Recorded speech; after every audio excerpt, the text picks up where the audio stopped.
Greetings, ladies and gentlemen. It is your favorite warlock, practicing necromancer. And today, I want to talk to you a little bit about Satanism and spirituality. How should I begin this? When most people get into spirituality, they're either born in the JCI, meaning the Judo Christian institutions such as Judaism, Hebrewism, Catholicism, Orthodox Christianity or Islam. They don't get a chance to explore other religious perspectives. And unless you're into Islam, then you can get into Sufism, which is basically a not a right wing or a left hand path philosophy, but kind of a gray area and considered to be more spiritually and ritualistically radical, if you will. They still practice animal sacrificing, human sacrificing, and stuff like that, um, which is why they're considered to be more radical. But the point is that when you get into a particular religion or a philosophy such as witchcraft, be it ancestral, like the African Caribbean traditions, or you're getting into Satanism in general, which to some is more of a reverse Christian perspective on the devil being the good guy, God being the bad guy, without really delving into the more personalized religious acts, if you will, and exploring apotheosis on self mastery, self evolution, and self growth. Through knowledge and education and stuff like that. They really don't define or redefine their practices. They read a book or two and think, oh, well, I can write a book and be a part of a fad. But they don't. But that's as far as it goes, which is why so many come and go in this day and age, because they don't have the determination or the grit to do what is necessary for their practice. They don't have a firm foundation. And those of you who have followed me for years know that I've always told you, if you don't have a firm foundation under you, you're not going to build upon that foundation. It'll either be, a skyscraper built on a house or a house built on a skyscraper, and either way it's not going to be good, because it's going to be catastrophic. So one of the things that I tell my apprentices is that when you get into it, I want you to consist your practices, around certain things like education, history, folklore, archaeological, anthropology type things. Look at the world mythology and historical accounts, not just the religious perspectives. Does it align? And if it does, go with it. And if it doesn't, if something's out of place, why is it that it's out of place? Okay? Could it be something that was just simply made up and tossed in, like a monkey wrench into, a kink in a chain? Or is it something that is falsicity that is not a part of that system? So, a lot of people that get into Satanism, just out of an example, they always go straight for Anton LaVey's works. Okay? They always get his book, which is awesome. There's nothing wrong with that. I like Anton Szandor LaVey and the way that he actually thought. His essays, there is nothing like it today. And I will put that forth right now. There's maybe one or two practitioners that I can name off that really have that firm, foundation underneath their thought processes, where they can speak and write in the same manner, but more of a poetic perspective. It's really impressive, and we all have our own gifts. We have our own, our own way of learning. And when we grow and we mature into a tradition, be it atheistic, be it agnostic, be it spiritual, theistic, traditional Satanism, or even just plain demonolatry or Luciferianism, It is something that we develop over time that really defines our character and the way we associate with Satan, Lucifer, Beelzebub, Astaroth, the Grimoire demons, such as the Lesser Key of Solomon, the Goetia. Everyone from Mathers to Michael W. Ford has added in their own perspective of those demons. But how many of them have actually gone back throughout history and found, certain types of individuals that have been moving through the territories, if you will, or the regions of the world? Very few. And when it comes to religious practice, a lot of people claim to follow the LaVeyan style, but yet no one really delves into it further to expand their knowledge. And that's a sad part, really. And that to me is self-sabotage. You are the only ones that can do that for yourself. One of the things when I became a necromancer, I found three common threads that every religion has. One is remote viewing, projection, and astral projection in one form or another. Frangenpain, in his book, he speaks on soul travel to where he is driving down the road with his family in the car, and all of a sudden, boom, he's whisked away spiritually. Okay, and yes, he is a Christian author. He's a devout Christian. When you get into Andrew Womack's book, Spirit, Mind, Body, and Spirit, who's another Christian. Okay, he actually uses the scripture and really separates the mind, body, and spirit, and shows you that there are three different characteristics that need to be fed. Okay, I really like that perspective on that, and you'll find very few authors that actually define something that simplistically. So the books that I'm going to read, that I put down in the description for traditional Satanism, is actually coming from traditional Satanism, and many of them are written from the Cathedral of the Black Goat. I know that's an organization that's less discussed in today's society. Most people have never even heard of the Cathedral of the Black Goat, and that's because they mostly keep to themselves.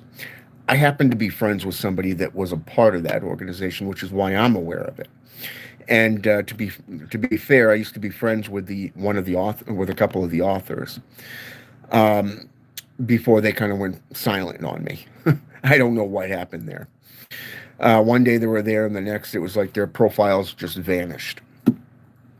So, anyways, I ended up getting these books, and I recently got one that was the Apostates Sacrament by Myrmydon, which is Myrmydon Pontifix Maximus, by the way. And so I just got this little grimoire, this little pamphlet.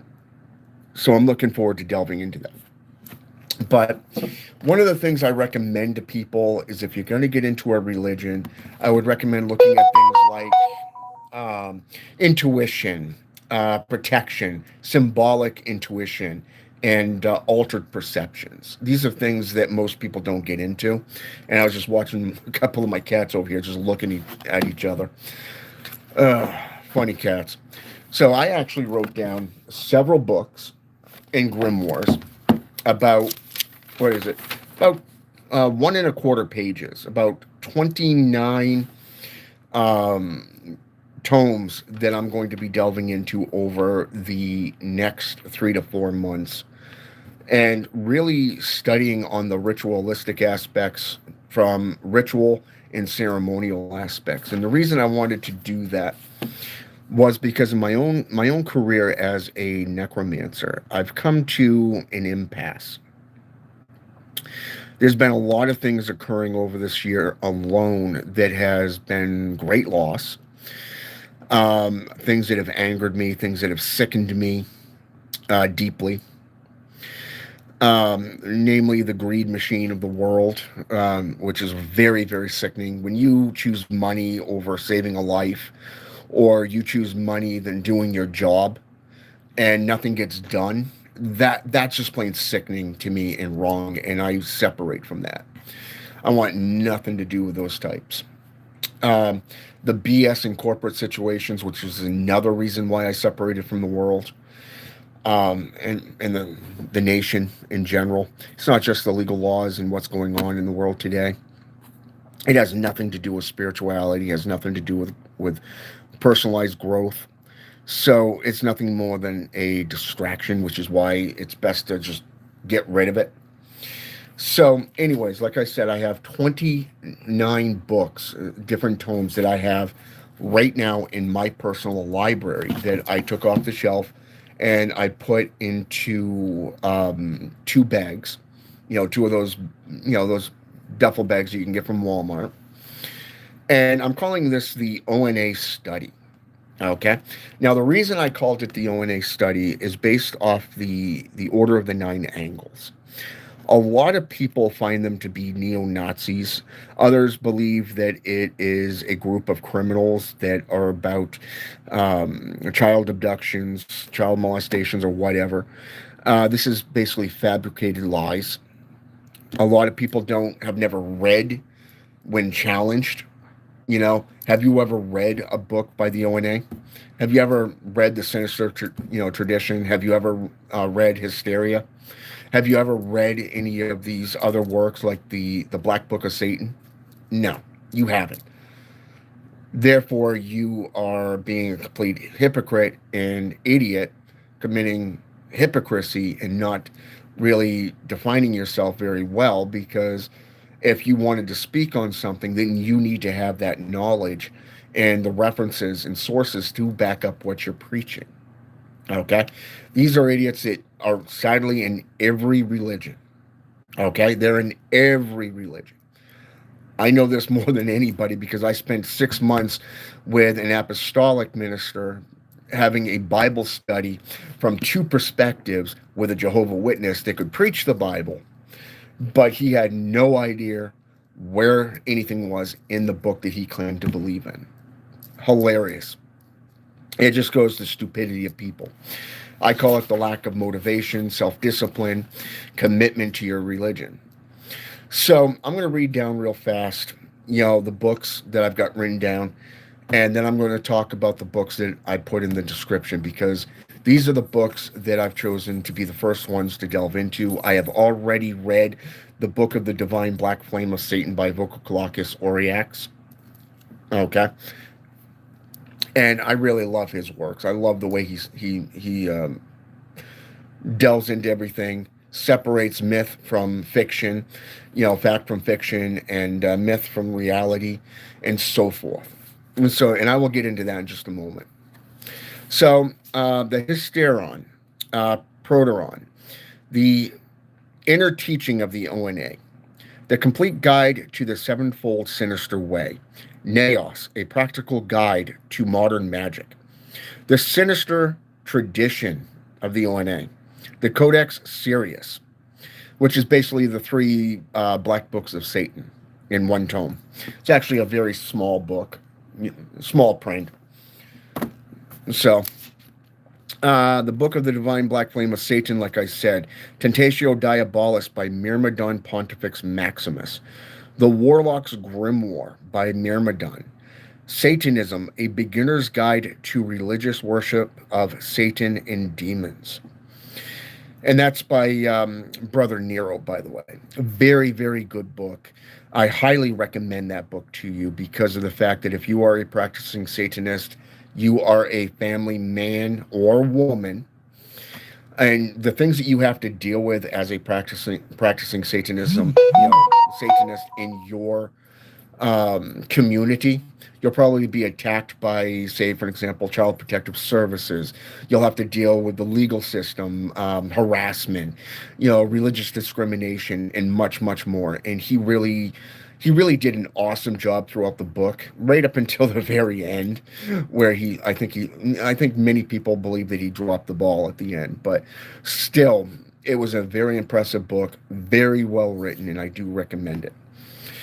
The Black Path. If you want to know about Sufism, for an example, and how rituals and animal sacrifices and being a spiritual devout from a Islamic perspective of an occultist, what it means to be a sheik compared to a disciple, and why Middle Eastern traditions of things like sages and mages, the magi, the wise men and women, always had the teacher and the apprentice or apprentices, and they actually took that today and made it a part of the Star Wars trilogy, through the Sith, just to let you know, the rule of two, if you will. But in this case, you're going to look at it as, okay, you have one master and probably about 2 or 3, maybe 4 students, apprentices that are more of the inner temple, if you will, devouts, that are being taught by the sheik himself. And this is actually a more, like I said, more radicalized book. It's more of a radicalized perspective of both the left-hand path and right-hand path practices, and it really spoke to me personally, and I really enjoyed that. I'm grateful for my elders to have put this work forth and to actually introduce me to that book. It opened my eyes a lot more, which has helped my own personal studies and practices. So, The Devil's Quran. I actually was friends with the guy that actually put this out from Martinet Press. Very, very good book. It comes from the Kabbalah perspective of Satanism and devil worship. Ritual Magic by Elizabeth M. Butler. This is based off the Grimoire systems, just to let you know. The Fortunes of Faust by Elizabeth M. Butler. This was based off the Faustian mythology and folklore. It goes all the way back to what is known as the Faustbach, 15th century. Let's see. The Greek and where is it here? The Conjuring Spirits by Claire Fanger. This also deals with the Grimoire systems, but certain grimoires like the Grand Grimoire, the Constitution of Pope Honorius, and grimoires like that. The more popularized grimoire traditions, practices. Very, very good book. Goes at it from a spiritualist perspective. I liked that. Greek and Roman Necromancy by Daniel Ogder. Hopefully I pronounced his name right. You want a dry read, but something that is very, very well in tuned with the tools, the practices, the world spiritualism. That's a book for you. Very, very good book. Forbidden Rites by Richard Kekeffer. This grimoire deals with the MS system of experimentation from necromantic perspectives and dealing with what is known today as the 7 forbidden arts that's put out by the Catholic Church, with necromancy being the most darkest and blackest practice out there. Very, very well practiced. It's very, very well written. Again, it's a dry read, but if you can work your way through it, it will open your eyes. Elucidation of Necromancy by Peterson and Joseph H. Very, very interesting book. I'm not really sure how to take that book. I've tried getting into it several times. I've gotten probably about 2-3 chapters in, and it's just like I got bored with it. So I put this one in because I really want to dedicate myself to that book and really get into it from a spiritual perspective. I've only had it for roughly about a year now, I think. I got it last year. Just never really could get into it. I'm probably going to butcher this name because I want to say it's Slavic or Scandinavian. It's Savard Konst Bacher by Dr. Thomas K. Johnson. This book really has a lot of grimoire tradition in it, and it talks a lot about things like necromancy, the Hermetism, the Kabbalah aspects, but also a few other traditions that really are specific in their practices. I really like that. It's a big, thick book, roughly about yay thick, Very well worth the read if you got the time and really want to evolve. Forbidden Rites, Necromancy by Lucian Vrykolokas. This one is, to me, his little book is similar to. Wonder what my mother wants. But anyways, um, I'll get back to her in a little bit. But anyways, Forbidden Rites by look at that. I can't speak today. Lucian Vrykolokas reminds me a lot of Christian Day's book, The Witch's Book of the Dead.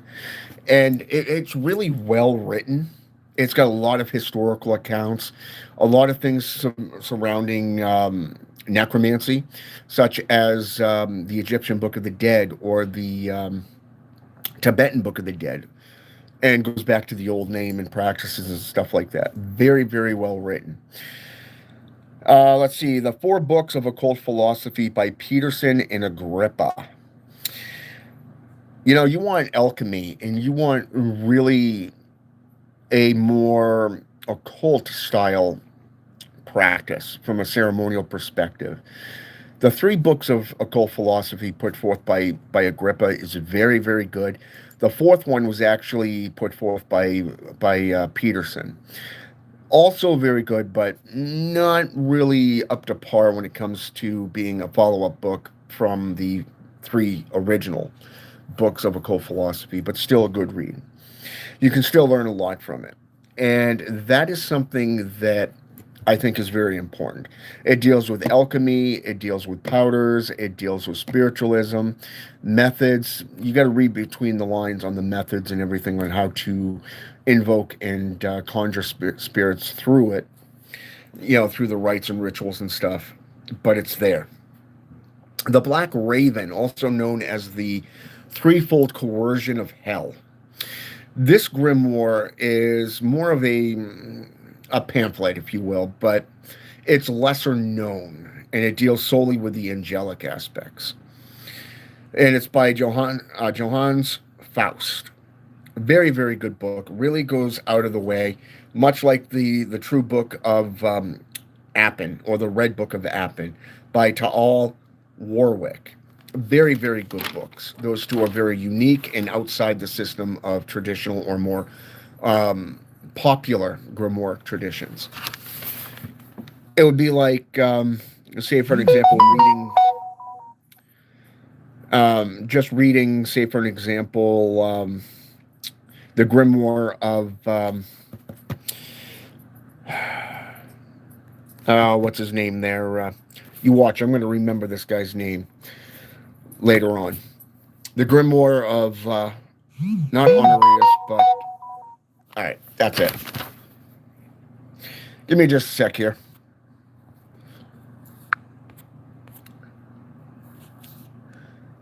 I should have done that to begin with. Do not disturb. Fuck, I can't remember that grimoire's name either. But he was a 17th century grimoire writer, and it was a very, very good book.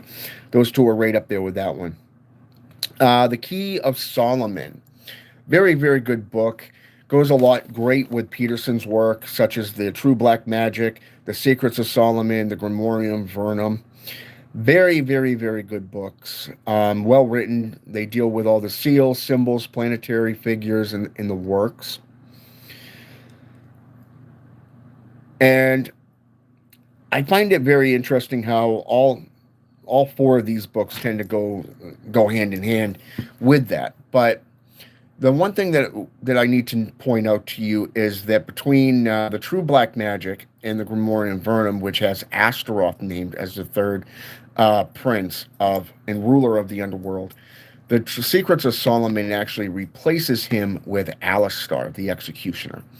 So you're not dealing with a witchcraft practitioner, you're dealing with the Executioner in this one, which is okay. I mean, he is pretty much way up there in the demonic ranks anyways, so very, very good thing. And then, like I said, you have the Grimoire of Honorius, the Sworn Book, and the Grimoire of, oh, there he is. Yes, I did write that down. Arbitel That was the grimoire I was talking about with the Black Raven and the Red Book of Appin. Very, very good books. And then finally, you have the Sacred Magic of Abramelin the Mage.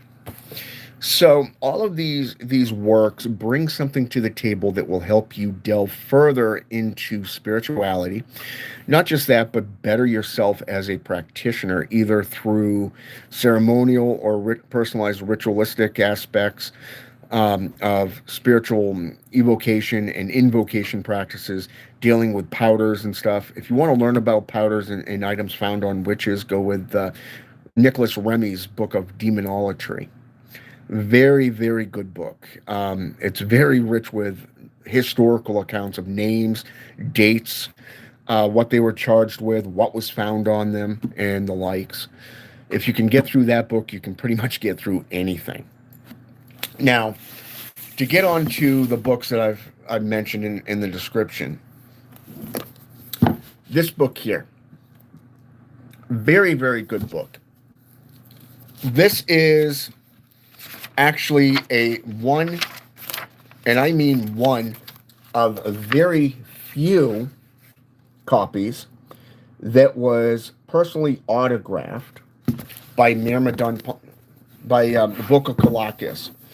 And I am honored and privileged to own one of these copies. He really breaks things down, cuts through the bullshit with a fine-tooth comb. You know, the hypocrisy and duality of being an atheist and a worshiper of Satan, for an example, to believing that you are Satan and that you're calling on your own power and instead of calling on the demons. Well, and the one thing that I liked about what he put forth from a vampiric aspect is, if you're your own god, why are you calling on demons and Satan for those powers? You see the point there. I really like that about him, and it's a very, very good book. I don't know exactly how many pages are in this book. It took me probably about a day and a half to read this book from start to finish. And that was straight through. You know, when you're retired, you got a lot of time on your hands. So I just watch dogs and my son when he wants to be around daddy or to stay with his mom and so forth. But Vrykolokas is one of those vampiric practitioners that come from a traditional satanic background. And the way he puts it in his books, and let me just read something here. The Presence of Satan, which is chapter V.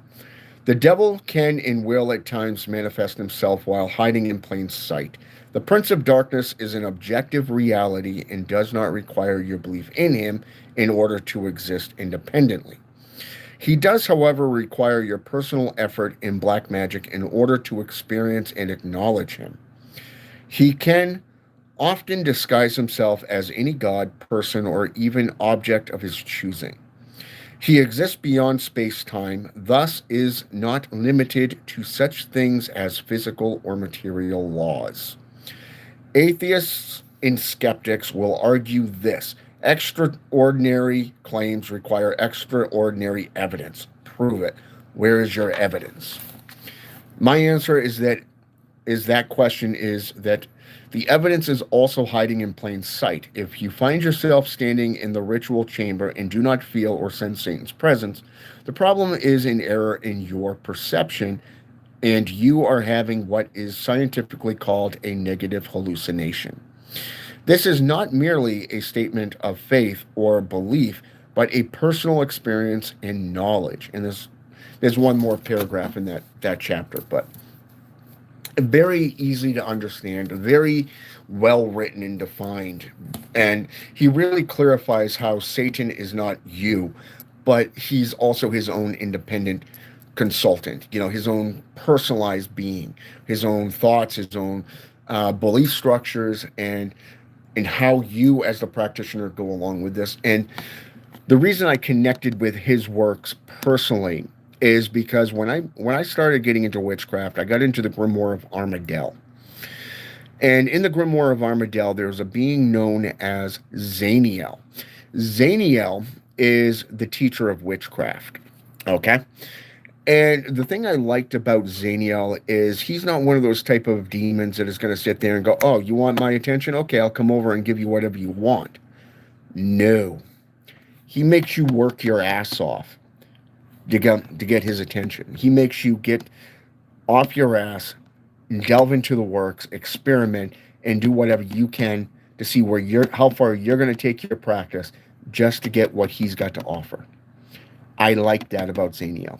And that's why to this day, when people come to me and say, hey, who can I get in contact with to become a practicing warlock, a witch, or a practitioner of Satanism, I always tell them, go to Zaniel, call him forth, get into the grimoires, get into the works, and really delve into the study and practice. Because Zaniel's not one of those kind of guys that's just going to come to you and go, hey, okay, you want riches, you want power, you want fame, here you go. I just want your soul in return. Fuck no. Satan doesn't even want your soul. And that's a falsity that most people bring to the table, which is why they get their asses in a sling. But Vrykolokas really divides that. He separates it and he puts it straight forth without the BS or the beefing, if you will, the pissing contest. He lays it out straight forward, just like Anton LaVey did. And that's why I like both of these two men. This book here, the Codex Sirius, the Black Book of Satan, is basically 3 books rolled into one. The writing is very, very small, so the author, the publisher really needs to make the writing bigger for those of us who need bigger print. Just saying. Or at least a magnifying glass just to read the goddamn thing. But he does it from a tree of life type of thing, a Kabbalah perspective, like the tree of life or the tree of Da'ath. And the Kalethi, the Black Book of Satan 2, he puts a lot of things in, like the invocation of the dark gods, going into things like, the self-initiation aspects. He puts a lot of stuff into this, and I really like that. It does take a little bit of time to understand, but you can understand it. Now, like I said, this next author is Magister Setanito. I was friends with him for a while on Facebook, and then his profile disappeared. I don't know if it was Facebook that did it or him. We all know that if you're on Facebook and YouTube and TikTok, they're doing these weird fucked up things where all of a sudden you got friends that you never, accepted. They're taking friends away that haven't been online for a little bit because they've been taking, time to themselves and their practices, and then all of a sudden you're being added to groups you never requested and so forth. So I don't know what happened there.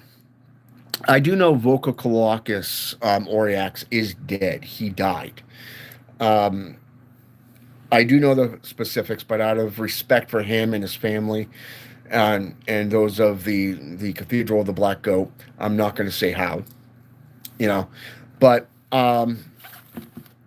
these next 2 tomes are the Satanic Oracles, Volume 1 and Volume 2. Okay, the little pamphlets. Looks like this. Now, when you get into these, you'll notice that they're kind of set up much like a chapter in the Bible, if you will. And for an example, I'll read you chapter 1 a little bit here. This destination would be as a value unrealized should the master reveal all the steps of your journey. But listen closely now with the ears of your spirit. Satan is calling you forth from the twilight of your waking sleep. It begins with a static hum echoing across the astral plane. Come forth, empty your mind of all blinding waves of thought. Exalt the zero. Now, when I got to that point, I had to think, the fuck does he mean by zero? Exalt the zero. What the fuck, man? That you don't come across a statement like that very often. In fact, it's very rare that you come across a statement or a sentiment like this that says, exalt the zero. But then when you get into the void meditations and you get into all that stuff, then you begin to understand. Rise now into the void of the nothingness. Only at that moment does one reach out into the mysterious icy dark, and so forth and so forth.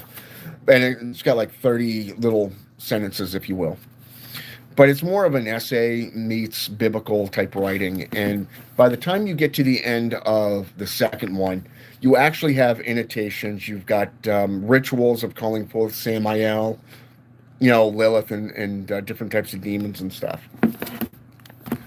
I like the way that those were written, and I've read those as well. Very, very good books. So I'm actually looking forward to delving back into them and kind of just pulling out that apotheosis, if you will, into them. Now, these last three books are by Myrmydon, Pontifex Maximus. And I have to say that this is what re-sparked my interest in the Grimoire system. And when I say that seriously within that ritualistic and ceremonial perspective. Because I do ceremonial, but I also do ritualistic aspects, depending on what I'm doing and what I'm going for. So, as a necromancer getting back into the satanic aspects, I found this very, very interesting. And Tentatio Diabolus is actually made up of 3 grimoires. The first one is the Devil's Bible, which was actually the very first one I got of his works. Then it was the Devil's Disciples, which was the second one. Very, very good book, and it furthered the annotation process and the ritualistic sentiments, putting together prayers and a temple and all that stuff. Very, very, very good things that is very unique and outside the most common used themes of practice. Like I said, most people go straight for the atheistic, the COS, the Church of Satan perspective of ritualized based thinking. It's been done and regurgitated so much it's downright sickening. You just don't want to hear anything else by that system. But when you get into Tentatio Diabolus, it's a whole new system. It is something that's unique and fully engulfed. So by the time you get to the third book, which is the Devil's Coven, it gives you the laws, the bylaws, how to set up a temple, how to consecrate it, and the likes. And it's not just the 3 nights of consecration and as a practitioner dedicating yourself to Satan and to Gehenna and to the demons and stuff like that. No, it really put forth a unique system from start to finish. I was highly impressed with it. I really enjoyed it. And I do recommend this. You can get all these books that I just named off Amazon and eBay. Some of them you can actually get cheaper, as used copies from third-party sellers and stuff like that. Now, the next book came out, I want to say, last year, I think. Let me just see if it's... I don't think it's got a... no, it doesn't. But I want to say it came out last year or the year before. I recently came across it, and it's called the Warlocks Grimoire. Now, we've all heard of the Grimoire, the Warlocks book put forth by Robert Johnson, or Dr. Robert Johnson from the COS, which is more role-playing, putting together that persona, if you will. Which is nothing wrong with that. I actually enjoyed that book, and I do own a copy of it myself. Very, very good book. I recommend that one to you as well. It puts forth the laws of a warlock and stuff like that as well. But this one here, the Warlocks Grimoire, put out by Myrmydon, it's a compendium of black witchcraft. It deals with things like the black witchcraft in theory and practice, the witch's Sabbath, the black mass, the Solomantic grimoires, the persecution of urban grandeur, stepping into the triangle, invocation, and the Lee Dragon Neor. This book is perhaps one of the most unique books I've seen in a while.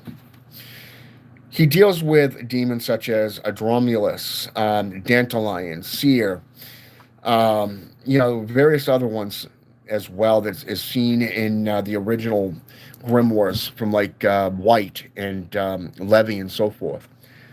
But when you get into the grimoire sections, you don't see Clonic very often outside within the Goetia.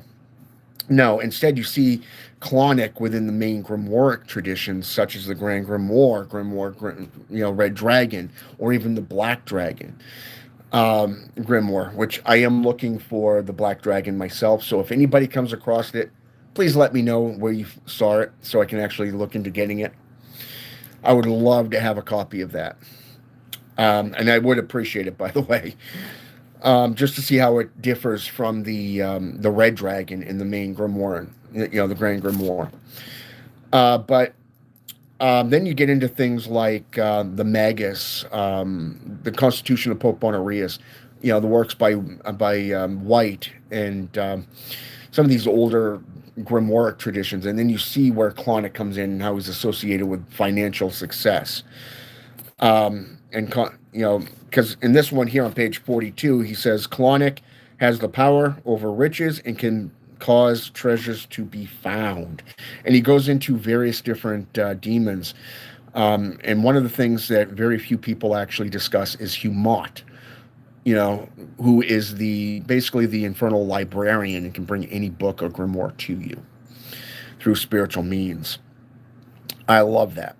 There's an infernal scribe, and then you have the infernal, think of the infernal scribe as somebody who oversees the library. So kind of like having what do they call that in a library? A cue card section where you pull out the drawer and you go through all the A through Z type things to find the type of book that you want, and then you can take the number and go and find the book on the shelf.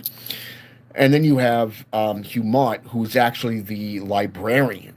And so you don't see that very often in today's books, and you got to give it Myrmydon credit for putting it in here, because I've had a lot of good work with Humot. I like working with him. It's been a while since I've worked with him, and I'm looking forward to getting back into touch with him and really delving into the rites and rituals. But anyways, to further this, he puts into, the play, I'll show you here. Okay, you got all that stuff, from their sigils, types of tools such as the, how should I say this? The obsidian mirror, the triangle, the wand, the black candles, the seven spirit squares, and really get into this stuff. And he puts down photos and the days and who you can call on and everything. And you don't, like I said, you just don't see this very often. And then you get into the actual practices from Hermeneutics. Very, very, very good book. And like I said, I really recommend this to you if you are a beginner.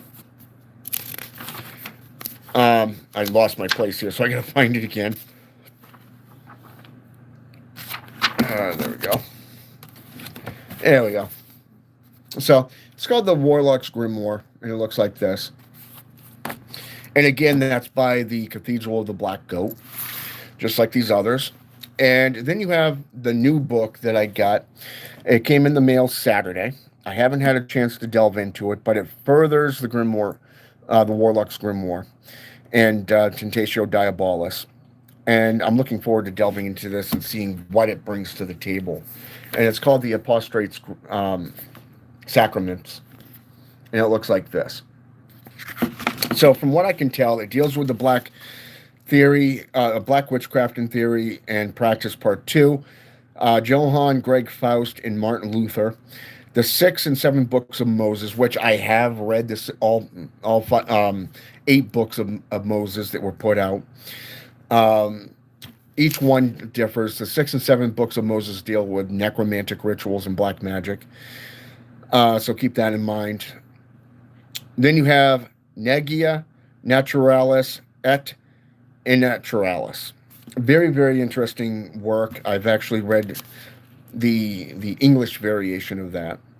The Black Raven, which I mentioned earlier, very, very good book. It's a unique outside the system, like the Red Book of Appin, and the true magic. What is it? The true Grimoire of Appin.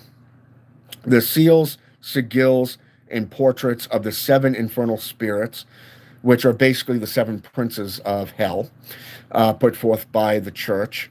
You know, you'll look at it from the seven sins and the demons, princes that associate with them. Um, and then you have also, you know, just the unique individuals that rule their own party, especially if you get into Dante's Inferno. The Faustian Invocation is also in here, and that actually looks pretty interesting because when you get into the 6 and 7 books of Moses, you're dealing with things like this, okay, very much like that, and you'll find that the more you get into ritualized magics from the Grimoire systems, you'll find that a lot of them is incomplete, things that are left out, and you have to actually go back through history and folklore and really find what is missing. I take it from my experience of 35 plus years in the occult. You know, I started when I was age 11 and I'm now 46 years old, so that tells you how long I've been practicing occult sorcery, black magic, Satanism, and other types of ritualistic and spiritual path workings. Yeah, 35 plus years. Amazing. It's been a freaking journey. Ups, downs, loss, you know, benefits, everything. Love it. But to me, like I said, it's more spiritual for me than it is for physical gain. I'm looking more for the what's in other realms, other dimensions, you know, looking to define and redefine my own practices and my own understanding of black magic and sorcery, working with the infernals, working with the Orisha, and so forth. You know, so getting back into this ritualistic aspects from a ceremonial perspective is going to be a treat. Most of you know that I've been delving into Simon's Necromyicon, working with Cthulhu, Nyarlathotep, and a few others that really caught my attention and beings that I want to work with. And I've been really heavily delved in them. I've gotten a lot out of it, and I appreciate the gnosis that they've been revealing to me. So this type of study is just adding on to what I'm already doing with them, and not just with my personal beliefs and my necromantic practices. So I'm literally taking this to a whole new level, and I'm looking at it not as somebody that's experienced or considered to be an elder in the field. I'm looking at this from an acolyte or a neophyte's perspective because I want to go back to basics and I really want to go through everything with a fine tooth comb and kind of see what I've forgotten, things that I've learned, you know, looking at it from a whole new perspective and really delving into it from a great journey, you know, to define and redefine what my own understanding and aid in my own apotheosis. So that is something that I'm doing. The reason I recommended these books to you is I've been getting a lot of requests about how to join Satanism. Some of these people are from like Nigeria, Ethiopia, South America, you know, South Africa rather.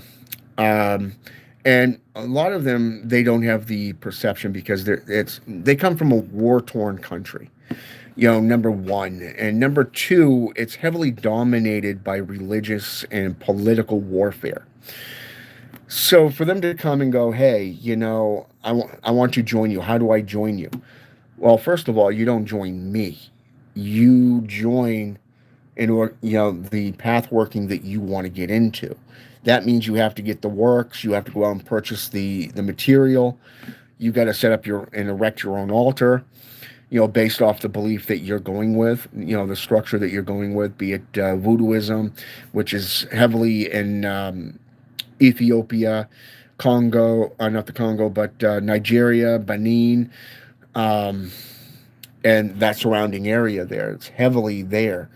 So and then you get into the Congo ancestral lineages such as Santeria, Lukumi, if you will. And then you get into Palo and Monte and Palo Mayumbi, Kimbiza, and Umbanda practices, and those type of ancestral lineages that they're very enriched with knowledge and historical accounts, and when you get into them, it's mind blowing. So you got, like I said, I've only got 29 books written down here, and those are on top of the other studies that I've got going on as well. So and practices. I'm getting into Stoicism. I'm getting into Bushido. I'm getting into mythology and different practices, different ritualized, writing, not just rituals and ceremonial. But this is what I'm doing. So if I can do this, imagine what you can do if you put the BS behind you and start with a clean slate.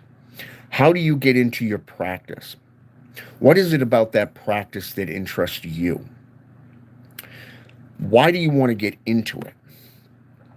And what do you expect from that practice? Again, it comes to intuition. It comes down to symbolic intuition. It comes down to altered perceptions. And it comes down to where you want to take your practices. But it comes down to those three questions. Why do you want to get into Satanism? Why do you want to get into voodooism? Why do you want to get into the Caribbean traditions? Why do you want to get into Christianity? Why do you want to delve into Grimoire traditions? What is it that interests you about those traditions? And what do you expect to get out of them? And this is why I always post those three questions when people come to me. Because to me, you've got, as somebody who is, if you want to make this your lifestyle and you want to live your life as a practicing warlock or witch, no matter what tradition you're in, then you've got to first understand, what is it that attracts you? Why do you want to get into it? And what do you expect from it? Those are the three main questions that you need to ask yourself. Okay? That's what you got to ask yourself when it comes to ritualized practice. Now, most people today, you'll notice if you go into, say, Pope Robert Fraser's, Satanic Bible, it's all about masturbation, either in the tub or wherever, to Leviathan. You go into most of today's rituals from a satanic perspective, they completely miss the purpose and the meaning of the actual working of having either depending on who the priest or priestess is that's ruling over the ritual. If a priestess is doing it, then the male is the altar. If it's a male residing the ritual, then it's a female being the altar. Okay? So you're feeding that desire. It's about raising energy, and a lot of people have made it more about physical sex than anything else, which is defeating the purpose of energy raising and associating with the demons. So again, you need to understand the philosophy. You need to understand the path working of what you're getting into. And it's things that have become more and more enslavement in today's world. So seeing books like this being put out that is more honest, even if you get into, say, for an example, the Magister Cabal books, the works put out by them, you're really seeing the occult meaning, the practices behind them, the rich historical attributes, from the tools such as a basin filled with water to hemomancy practices to how to make powders and oleums and elixirs to further your descent into spiritualism. and how to commune and do rituals with the demons themselves. And then you get into, like I said, the Grimoire traditions, which is more about benefiting you on a physical level. I mean, if you get into, say, for an example, let's go with Eliphas Levi for an example. He was a neophyte, basically, somebody who got into the Hermetics and thought, hey, it was cool, right? And then he decided to join an organization in London.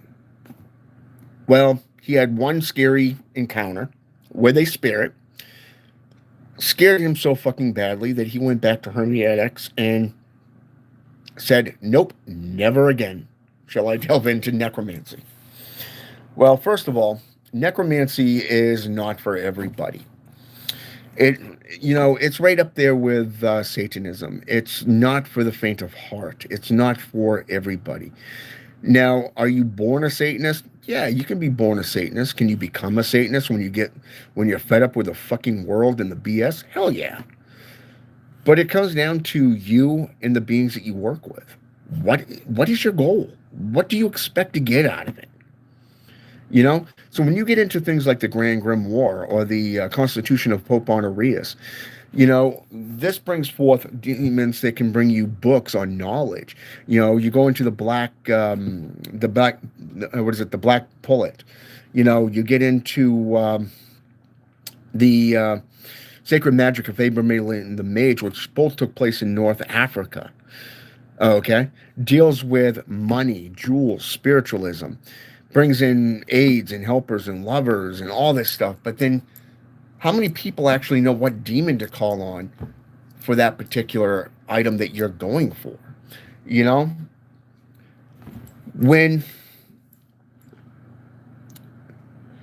When I got into demonolatry, I didn't know all this stuff that I know today. I was haughty, arrogant, warful, wrathful, the whole kit and caboodle. I treated everything as a fucking joke, just like any other newbie to the craft. But as time went on, and then you find yourself, becoming a family man, then you got to separate, that world from your family.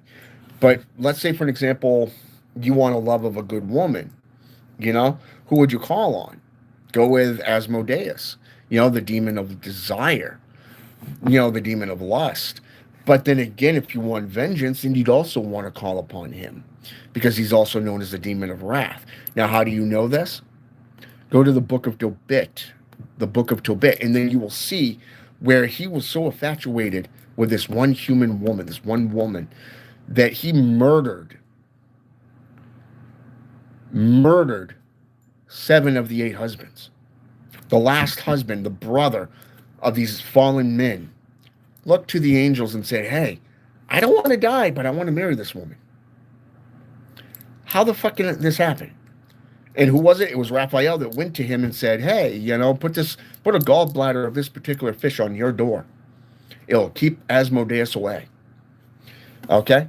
So you see how understanding the type of spirits that you're calling on can deal with this, okay, while dealing with protection. Because you do want protection, because you don't want a leech to get on you or a vampiric spirit to latch onto you and drain you of your good fortune. So protection is very good. To do that, how do you know that? You got to delve into these works. You got to delve into the spiritual nature. You got to look at things like the Tefillin, which is Jewish, by the way. These are amulets, talismans, relics of great power. It's not just Hebrewism, but it's also Jewishism. And then you got totems on top of that, which store energy and spiritual energy. And you can manipulate energy through these items. So you got one is to carry, one is to be hung. You got one that you can use as a ritual item, such as anathema. A wand, which I mentioned in the Warlocks Grimoire. And then you got the statues, which are considered to be totems. Wow.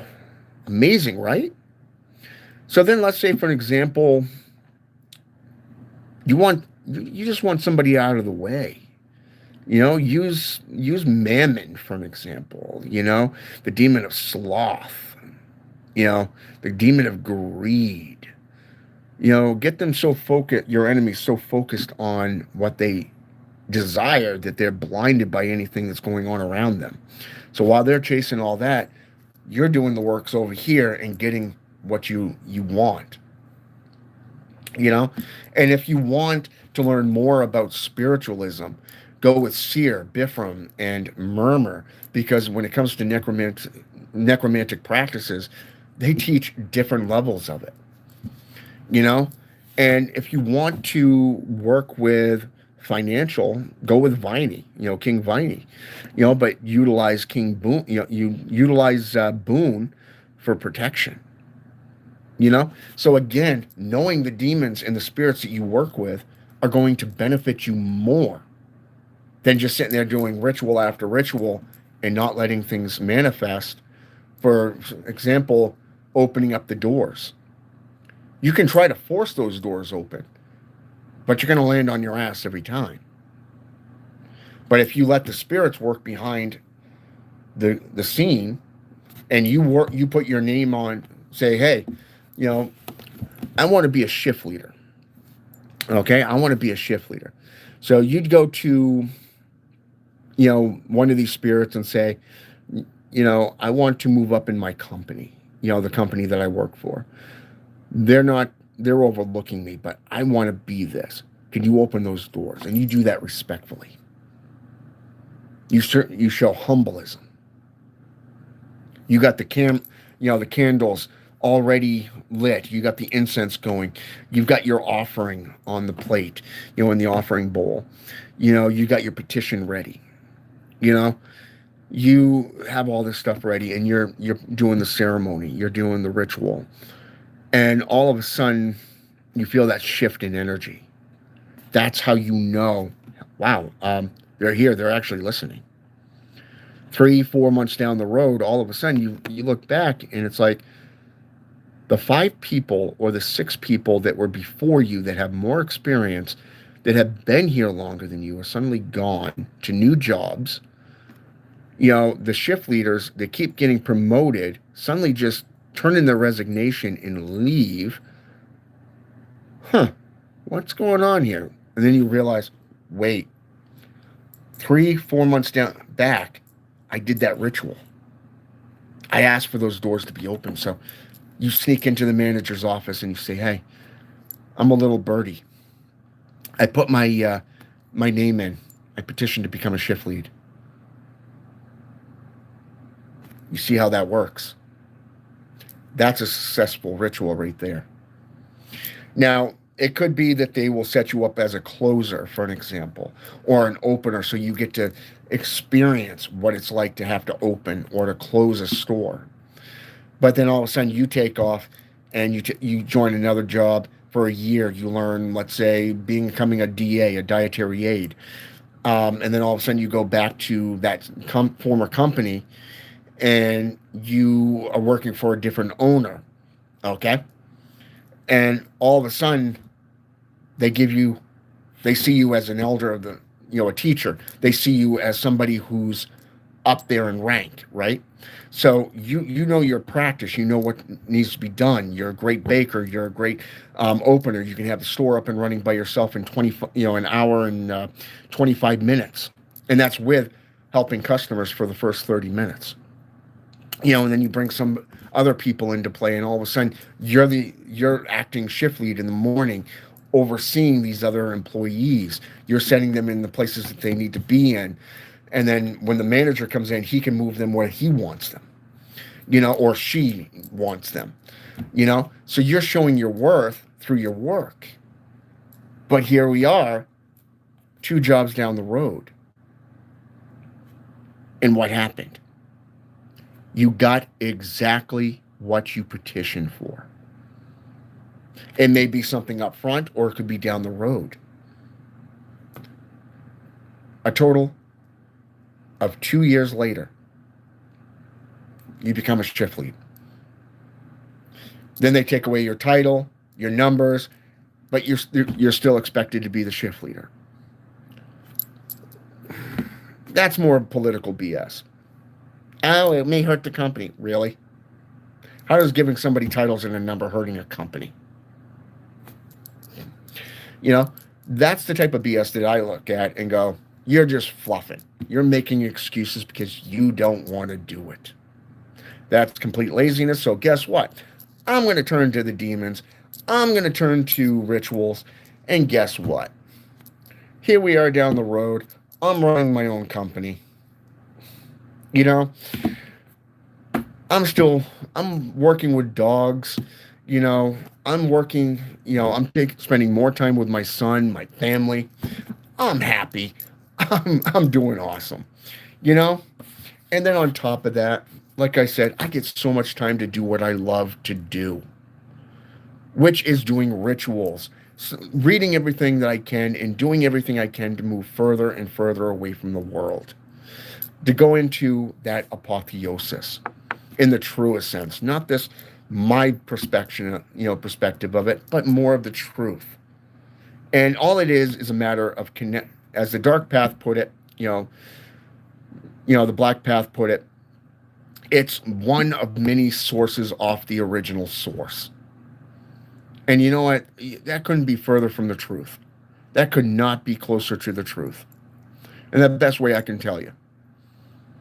Because when you get into other worlds, you get into other dimensions, you start astral projecting, you start learning the knowledge that's out there. And then you look at this world and it's like, no wonder people stay away from you. There's a reason why people hate you. There's a reason why people are jealous of you. There's a reason why they shun you. It's because they are jealous of your knowledge. They're jealous of your success. They're envious of how far you've come while they've remained stagnant and in slavehood.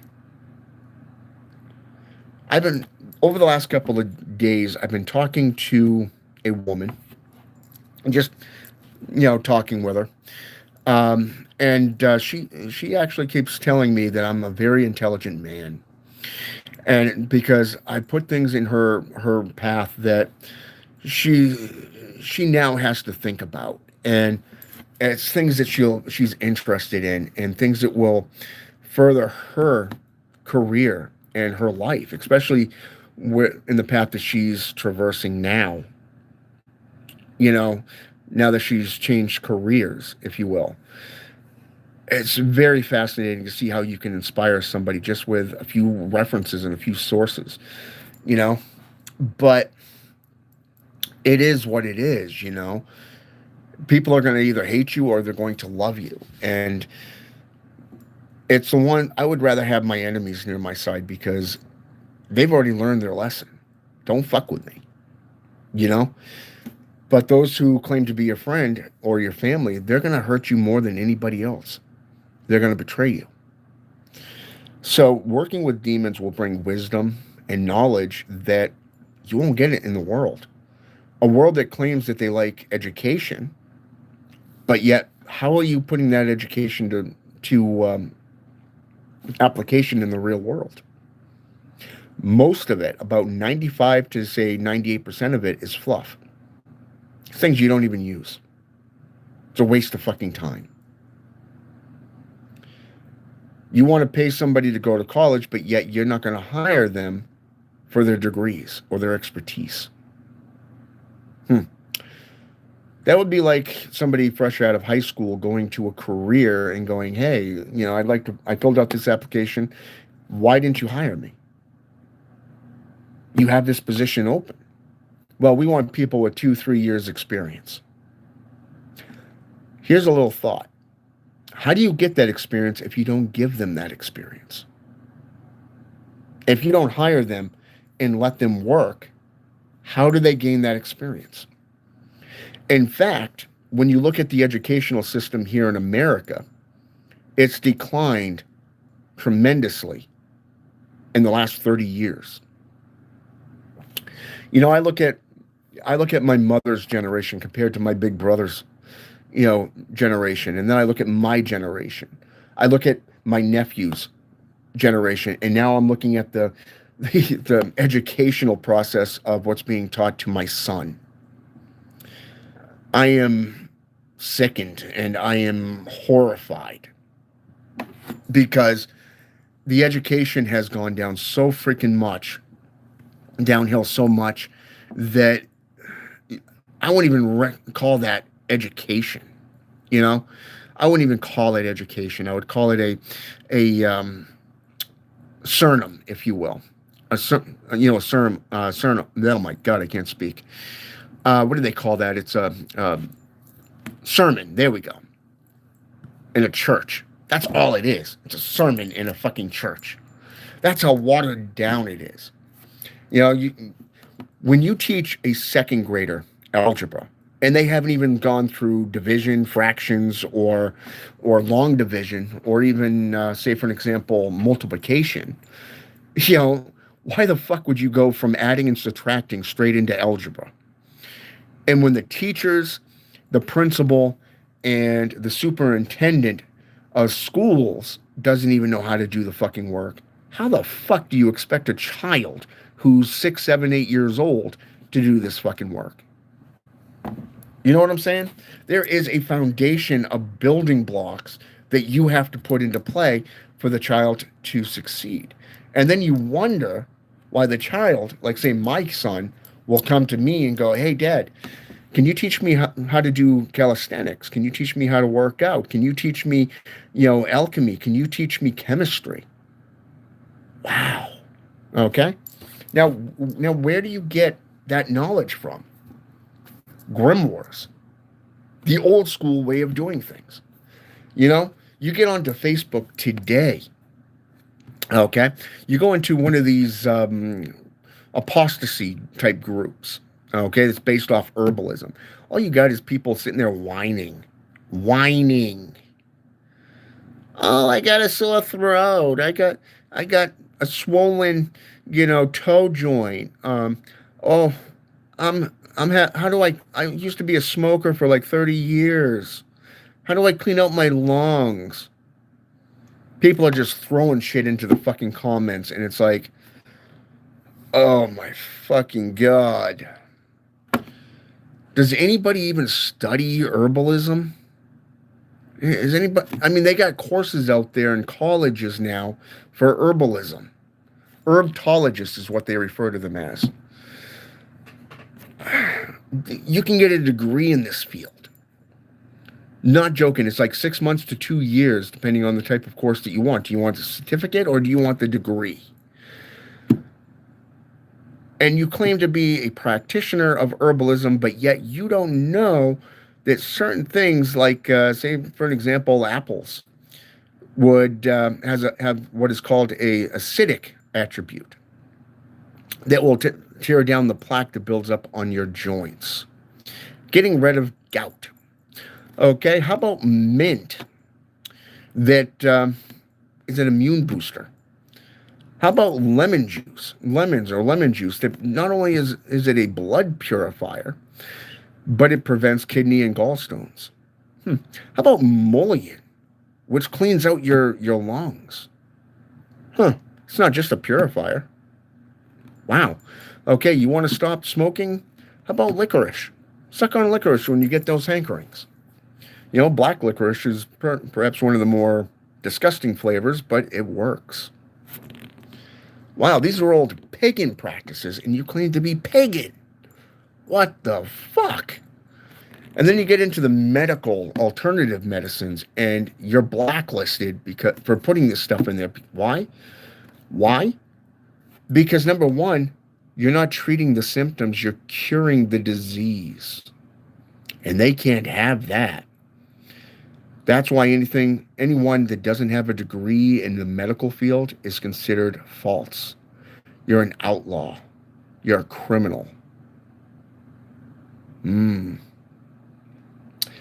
But where would your medical field be without practitioners like me or others like myself?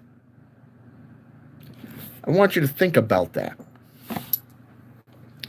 So when you get into a field such as Satanism, necromancy, shamanism, druidism, Let's go with voodooism, Santeria, brujeria practices, Palo, either Monte or Mayumbi. How about Kimbiza, Umbra, Umbra, or even, one of these other traditions that are out there, dealing with paganism or Wicca practices. Ask yourself those three questions that I put forth earlier. What attracted you to that? Why do you want to get into it? And what do you expect out of it? I've gone to my elders, I don't know how many times over the last 4 years, and I've asked one specific question. What can I do to help you? Meaning to help the brotherhood, how to help the community. And you know what the answer I get? Keep doing what you're doing. So I want you to look at your practice and what you're going for. And I want you to keep doing what you're doing. And I want you to think about two aspects. Is it working for you? And if not, what can you change to get it to work for you?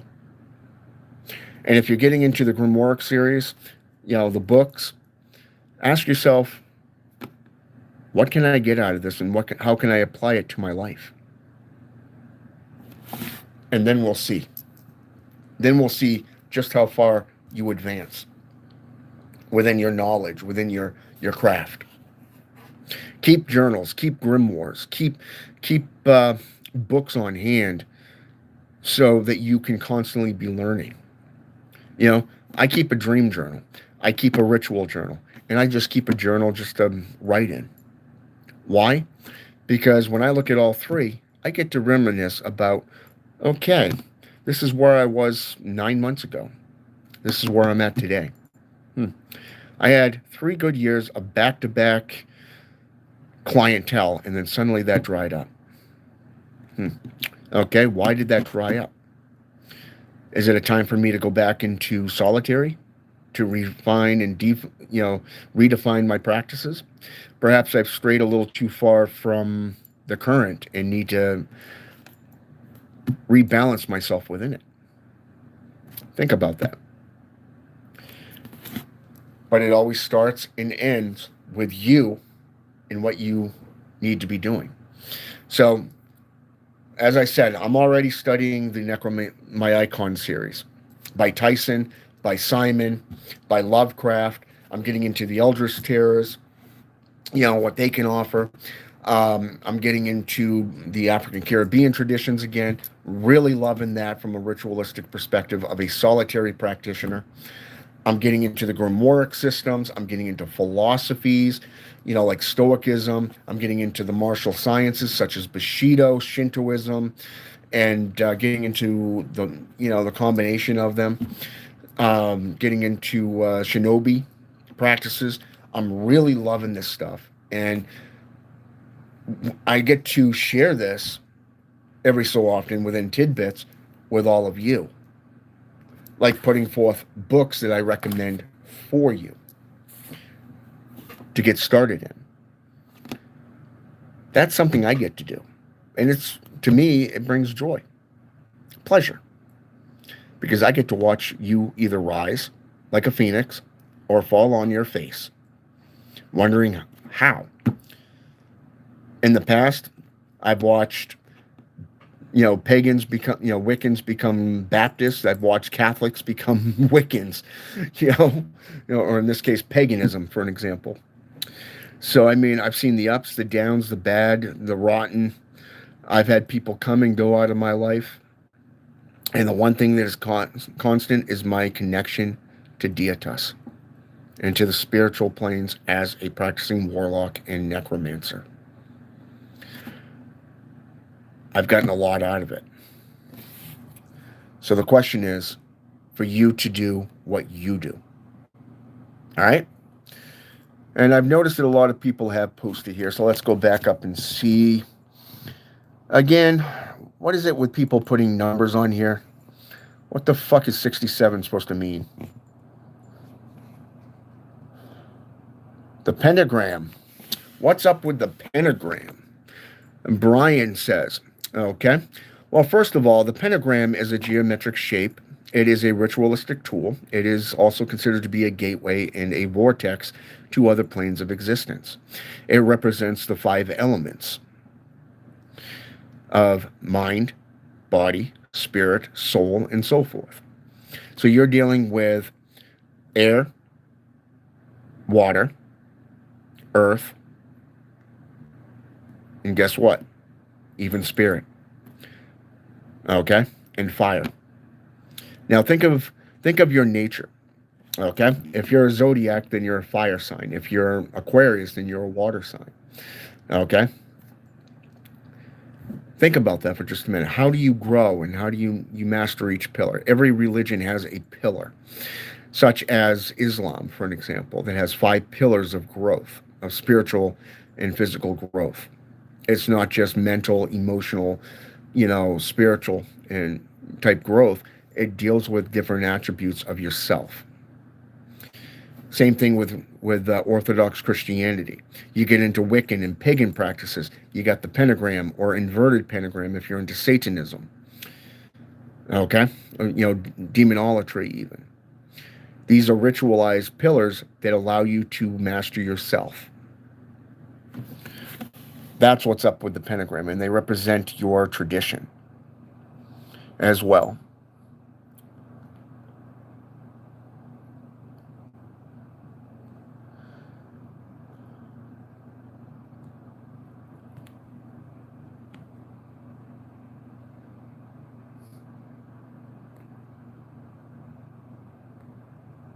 Pretty much, yeah. It goes together like peanut butter and jelly. Yeah, just about, yeah.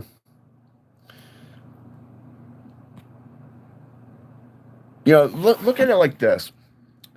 500 years ago, Catholics were zealots. I mean, look at the paranoia and the strong belief in their God. Okay, look at Judaism and Hebrewism within their religious belief structures. It has actually been documented that one of these individuals could be tortured to death, and somebody with a tefillin, for an example, an amulet, they can endure more pain, more suffering than a normal person because of their belief in prayer in association with their current within their dietas. Very, very insightful, very, very knowledgeable, and I really like that to see that, because just through my own experiences with my own spiritual beliefs, I've seen, and let's just say I've gone through things that should have killed me a dozen times over, and I'm still here. Okay? So you can't tell me that these beings aren't real. I've got my own guardians, my own protectors, my own muses, if you will, that whisper in my ear. I've got my own legions that I work with and that have chosen to work with me, either for redemption or just to follow, to belong to something, for something to do. I don't know why they do it. They just choose to do it. But here it is. When you deal with certain things like faith and belief, it's not just spiritual, it's emotional, it's mental, it's physical. It's balance and harmony in what you do.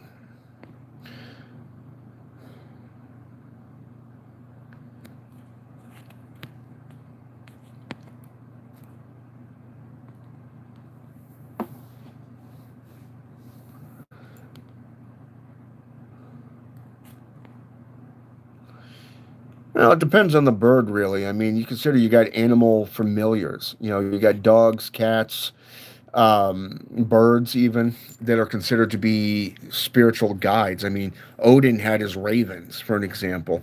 Hecate has the hellhounds, and then you have Bastet, which had her cats. And then you had Ra, which obviously had serpents. So every single aspect of the pagan world had its own messengers. And I mean, even in spirituality, when you get into the ravens, the blackbirds, one's considered to be a messenger of the gods, the other is considered to be a soul transporter, if you will. They can transport your soul to another dimension, like say the realm of the dead, Hel, hell, if you will, in Norse mythology, Hades, or the Elysian Fields in Greek mythology, even. For an example, in Christianity or Catholicism, you'd have heaven, hell, and purgatory. So I mean, your soul can go to either one of these places, and the spirit of this animal is to transport you there, and sometimes they'll bring you back. So it depends on the bird. It depends on the animal that you're talking about. You mentioned a bird chirping. You didn't say what kind of bird. So that tells me that you're just making an analogy to try to figure out what my response would be. And so, again, know your history, know your folklore, know your traditions.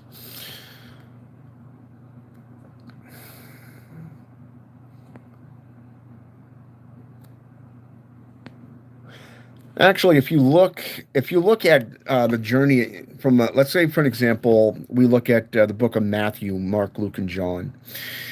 The journey of Jesus Christ, or Jesus of Nazareth, was not as a god, but as a man.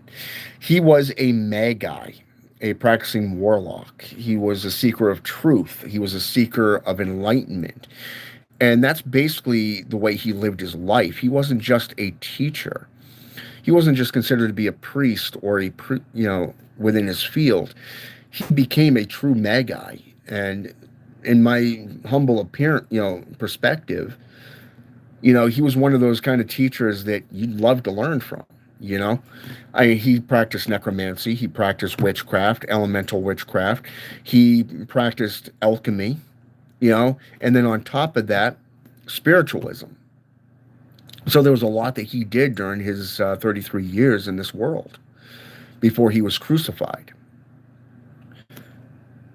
And it took somebody to betray him to get him into cuffs. And even then, he chose suffering in prayer and forgiving his adversaries, for they do not know what they do. It's shit that you see today. How many people are in prison today because some asshole decided to have a fucking hair across their ass? Being a baby mama that didn't like the fact that her ex took their child out of state, for a business conference because it was his turn to have their daughter or son in their life, or perhaps it's a brutal breakup, and you just don't like the fact that you're being told no, so you take out restraining orders claiming this, that, and whatever, and the court system goes, okay, we'll grant it.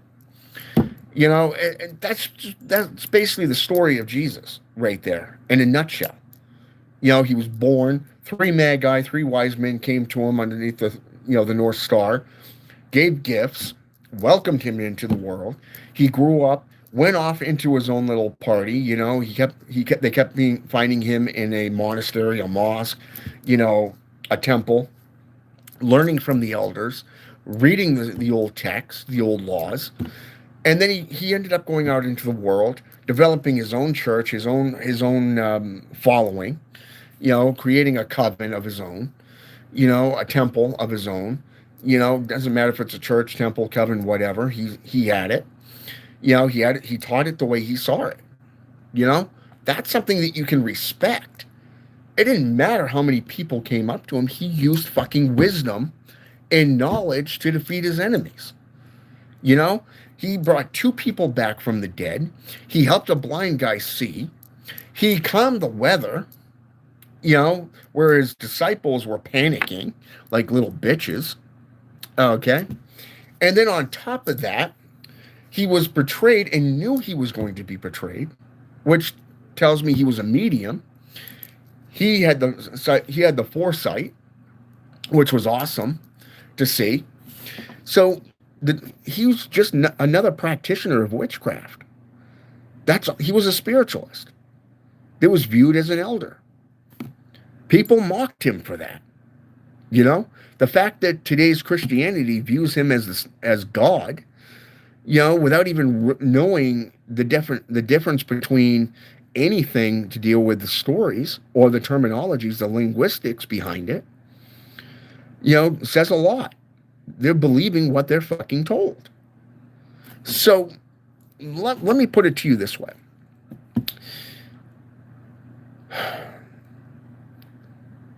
Matthew chapter 1, verse 22, King James Version. A virgin shall give birth to a child, and his name shall be Emmanuel. In Judaism, Emmanuel means son of, or means God with us, I should say. Whereas if you drop down just two scriptures down, two little paragraphs down, you got the same thing, but the name has changed. Instead of Emmanuel, meaning God with us, now you got Jesus. Jesus in Hebrewism means son of. Okay? Now, when you go into John chapter, let's go with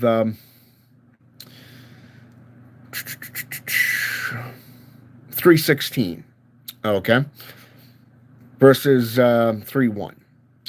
3:1 says, in the beginning was the Word. The Word was with us, and the Word was with God, and so forth. And then you go down to 3:16, and it says, and the Word dwelt among us for a little while, and that whoever believeth in him shall not perish, but have everlasting life. Now, what is everlasting life? What is the meaning between perish and life? If you don't have wisdom to transgress through life, say for an example, you come across a snake hiding in a pack of, a pile of leaves. Are you going to try to pick it up from the head and get bitten, realizing, oh shit, that's a viper? Let's say call it a rhino, pit viper, for an example, highly venomous. You can die within 30 minutes from one bite. Or are you going to use the wisdom and either one, avoid that animal, or two, utilize an intermediary that will keep the head away from you, and so you can pick up the tail and actually move that animal to a more naturalized location, or to put it into a safety bin for safe transportation. Okay? You see where the perishing comes into effect along with the everlasting life. Both the snake and the individual handling the snake lives on. Now, to do that, you have to study the types of animals, as vets would have to spend years studying their field. This means different types of surgeries, different types of anatomy, different types of medications, different types of ways to run a business, even. And then you have to understand how to cauterize wounds and save the animal. You got to learn to identify and maximize your potential. Now, to do that, again, grimoires, books, and so forth, right? So, for Christians to sit there and say Jesus is Lord, Jesus is God, they obviously don't know what the fuck they're talking about. And this is why. Okay, if there's only one God, okay, why does the Bible speak of a family of gods, with one becoming a jealous god, a warring god, trying to conquer all of the other gods? Now, the Bible talks about the Israelites being sent to conquer the people who worshipped Baal, Moloch, and yes, even Shamash. And yet they were defeated, but they don't preach this. No, they don't show that in churches. They don't even teach that in Bible school. Okay. How about the hierarchy of the church? The different titles and duties. No, they don't teach that either. Instead, it's always revival, baptism, and we win.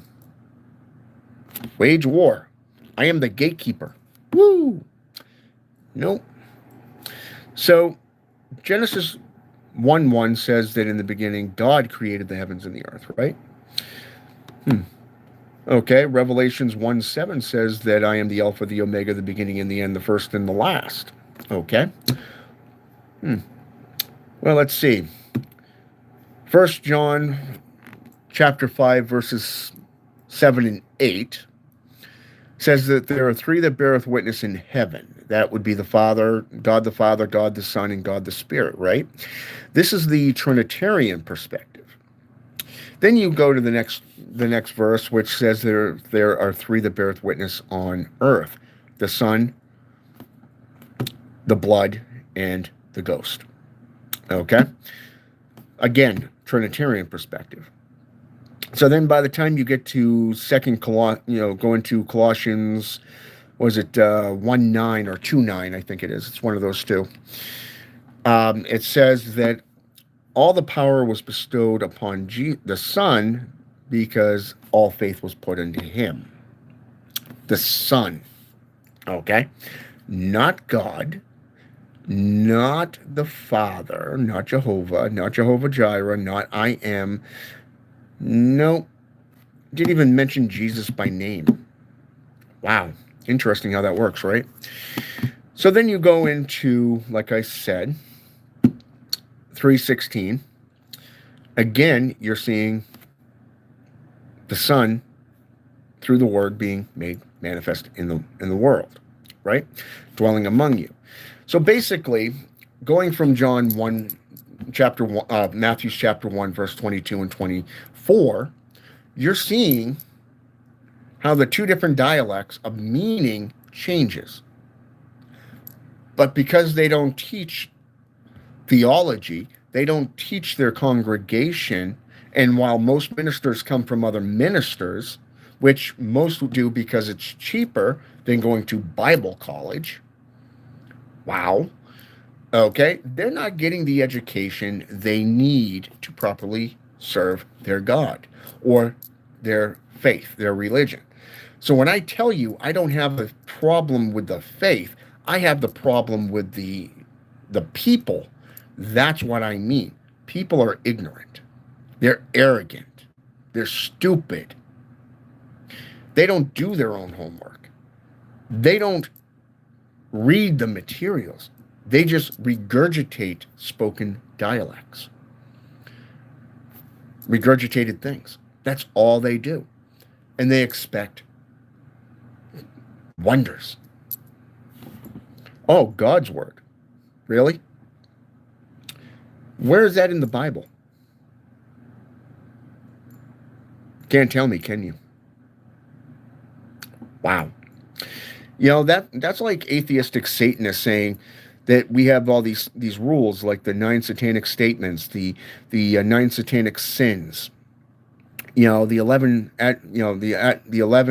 satanic sacraments, if you will, you know, the rules of the earth, the 21 satanic points, and then on top of that, you got the Luciferian perspective of the 11 adversarial rules dealing with both Lucifer and Lilith.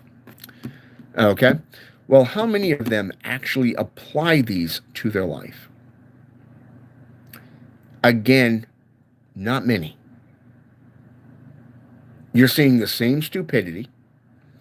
You're seeing the same arrogance and haughtiness, egotistical, prideful individuals coming forth with no foundation under them. They read a book and think they're lords of darkness. So what I do is I'll look at them and go, why don't you get your Bible? Why don't you get the Satanic Bible? You follow Levian, right? Okay. Go to the 9 satanic statements. Now, remind me what Satan represents here. Satan represents indulgence instead of abstinence. Satan represents this. Satan represents that.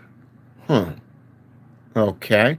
Satan has been the best friend the church has ever had, for it is he who has kept it in business all these years. Huh. Okay. Now let's go to the book of Belial. Okay. Let's go to the invocation of Satan. Who are you calling on? Who are you calling on? Okay.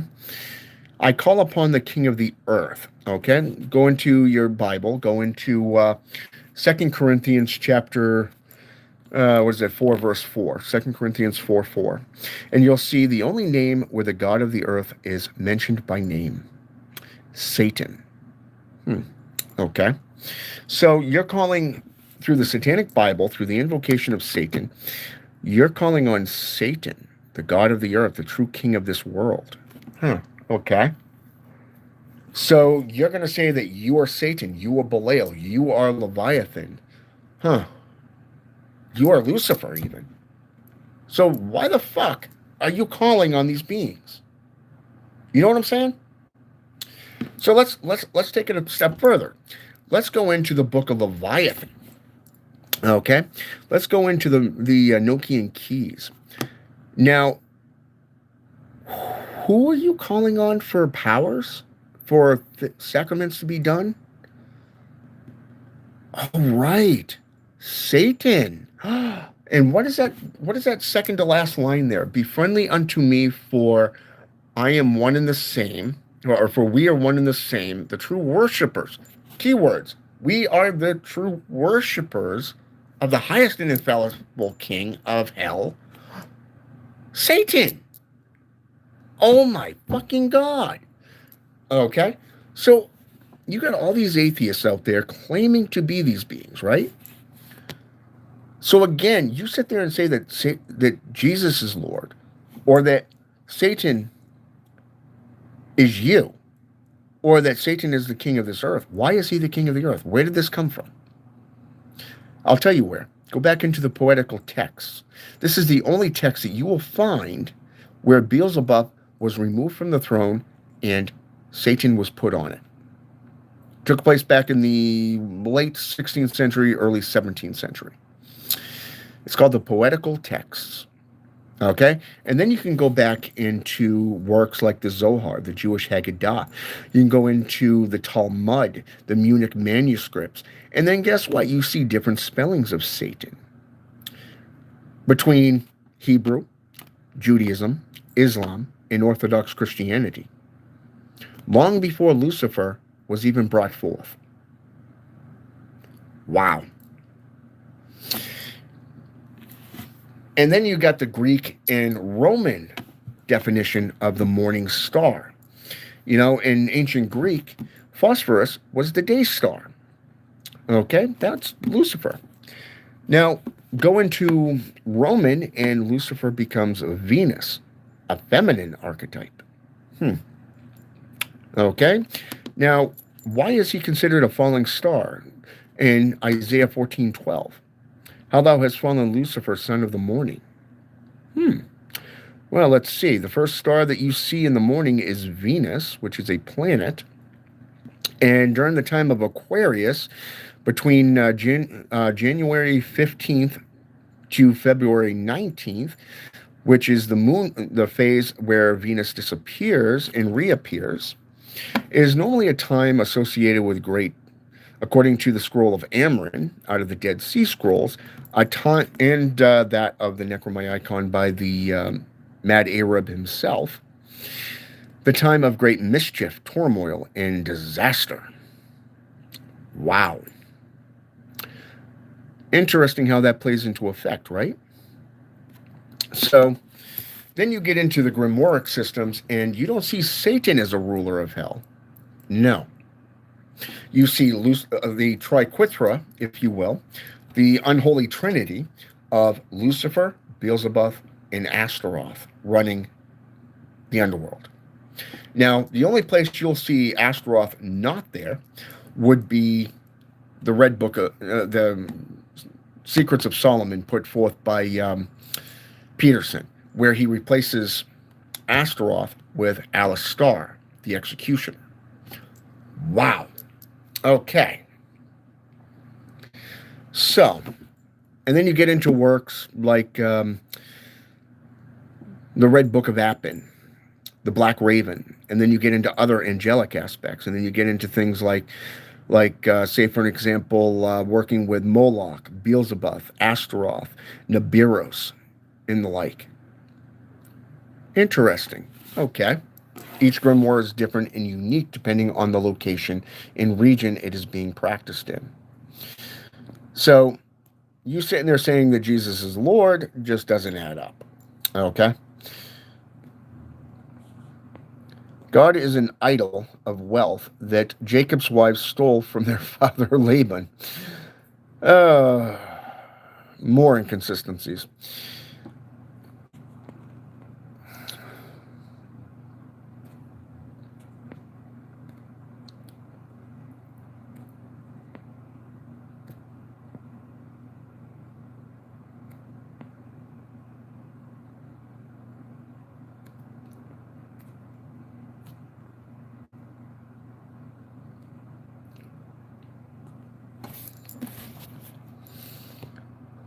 Ooh, wrong one. Leo, welcome to the channel, brother. Sorry, I'm just getting down near the bottom of the messages. I'm just reading down through.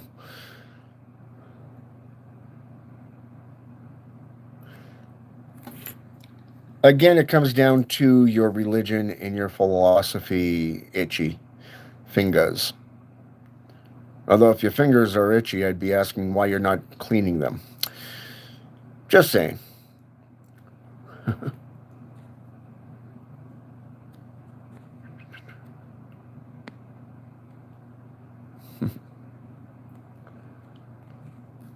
All right, I'm at the end of all the messages. But yeah, so like I said, getting into the grimoires and expanding your knowledge and refreshing your knowledge is always a good thing. It helps you to define and redefine why you practice what you do, what attracted you to it, and what you expect from it.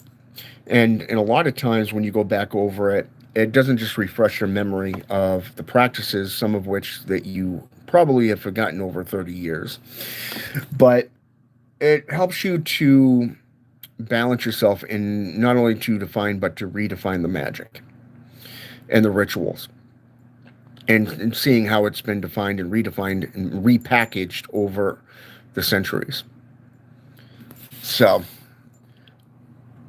those, if you go down to the description box, you'll find, the books that I recommend just from this pile alone. And like I said, I've got my own personal library and I'm adding to it pretty much monthly.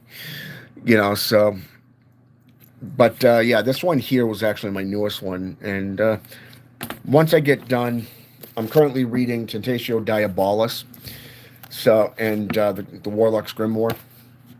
So I'll probably be getting to that one within a few days, to see how they furthered that one and their perception. But the Cathedral of the Black Goat is basically a traditional Satanic perspective, and lately they've really surrounded themselves with rock and roll perspectives. I'm not really sure how I feel about that, but seeing how my own rituals and everything through meditations and everything takes on like ambient music or certain types of music that stirs the mind, relaxes the mind, but helps you get into meditation, void working, and communions and everything. Perhaps some people will actually do that with rock and roll. Whereas I look forward to things like Mozart or Beethoven's Supe or Bach, even those like, let's go with the old, if you're into the Star Trek, trilogies and stuff, not the Star Trek, but the Star Wars trilogies. One of the best things that I like using is the Sith ambience music that you can find on YouTube music. Very, very relaxing. It has nothing to do with that religion that's been around since 2005, by the way. I don't even know who the hell they let make that into a religion, but it's there. And ironically, it's published by the same folks that did the Satanic Temple books. Yeah, figured that one out. So, hey, Leo Blandford, welcome, brother.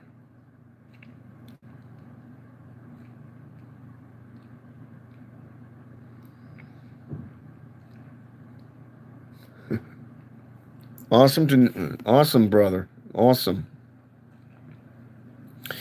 So yeah, like I said, you got to know what you're.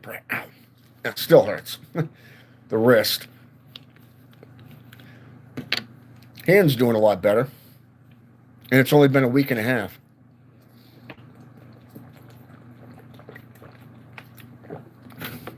I've been doing a lot of psychic surgery, a lot of meditation. Necrotic surgery rather. It's what they refer to it as a practice. It's a medical practice.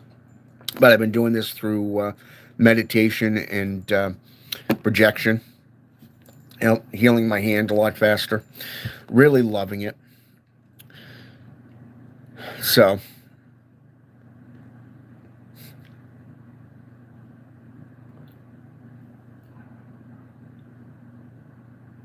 BA, love from BA. Huh. Okay.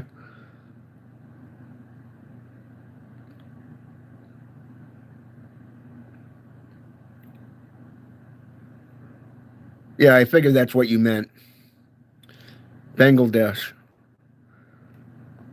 How's your country these days, by the way? Baltimore. No.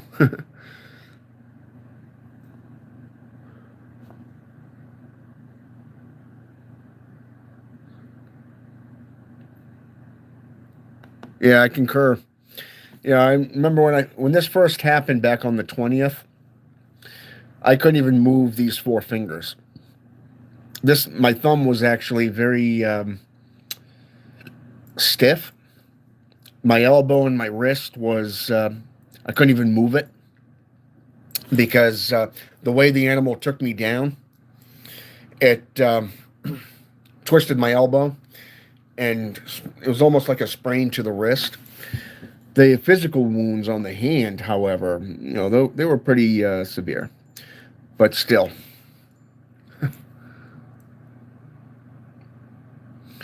It's pretty, but like I said, I mean, just learning how to pretty good, very very good.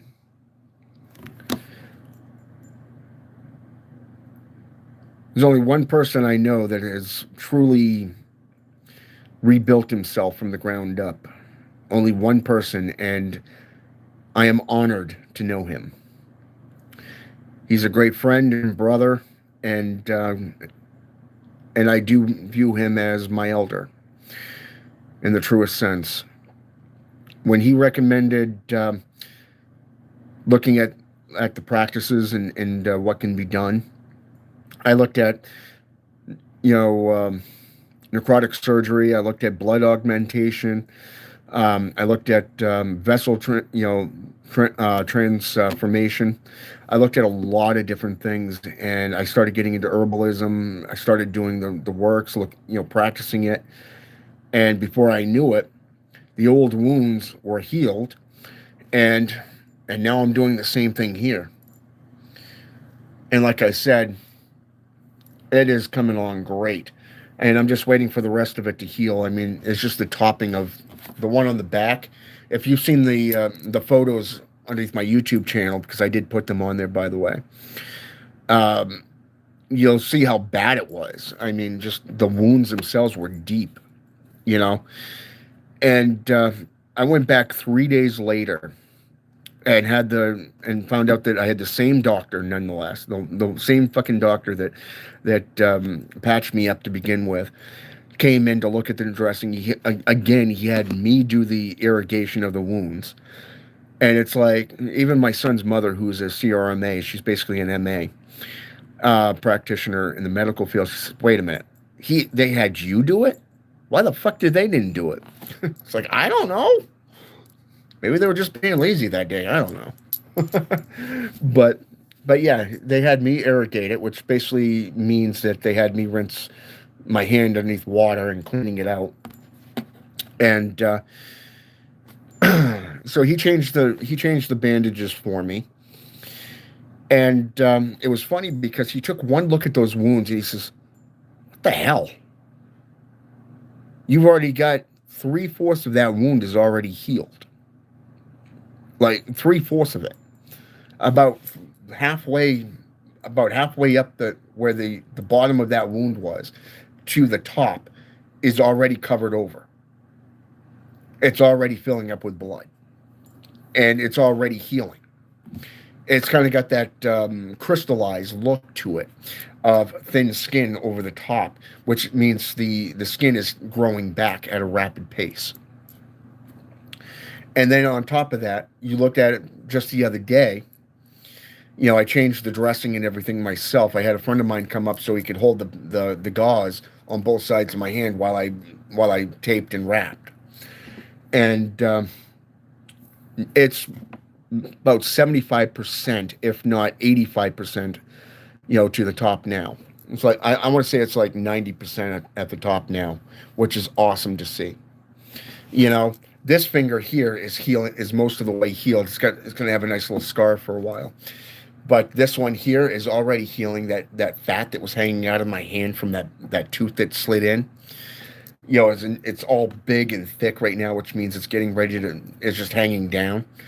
And the wound is already closed up. It's already filled in. And the doctor's sitting there telling me 3 days after that this is the one that's the worst. It's like, you do realize I saw the bones here, right? This is just diagonal. So how is this one worse than this one? You know what I'm saying? But yet we're also talking about the same doctors that said that we can give you 4 shots of rabies over 2 to 3 weeks. Anywhere you want it stuck. And it's like, what, you don't do 21 shots around the belly button anymore? We never did that. Really?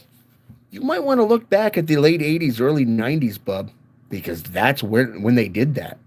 You had 3 to 4 sessions of just that alone, and it was not comfortable, from what I'm told. So, yeah. That goes to show you the lack of knowledge and historical value in today's culture. So, I was doing this in 3 days. My fingers are no longer stiff. The only reason I have this on is to hold the gauze over the 3 wounds. The rest of it's already mostly healed. Welcome to necromancy. And like I said, my elder is a wise man. He's a wise sheik. And I'm honored to know him. Because he was the only one that I know that did this. And it's taken me 2 years since I first approached him. On how to, no, has it been 2 years? Oh. Damn, I suppose it has been about 2 years. Wow. Jeez, time flies when you're having fun. So yeah. And I've really delved into that study. Started learning about my wounds that I had. Learned about anatomy.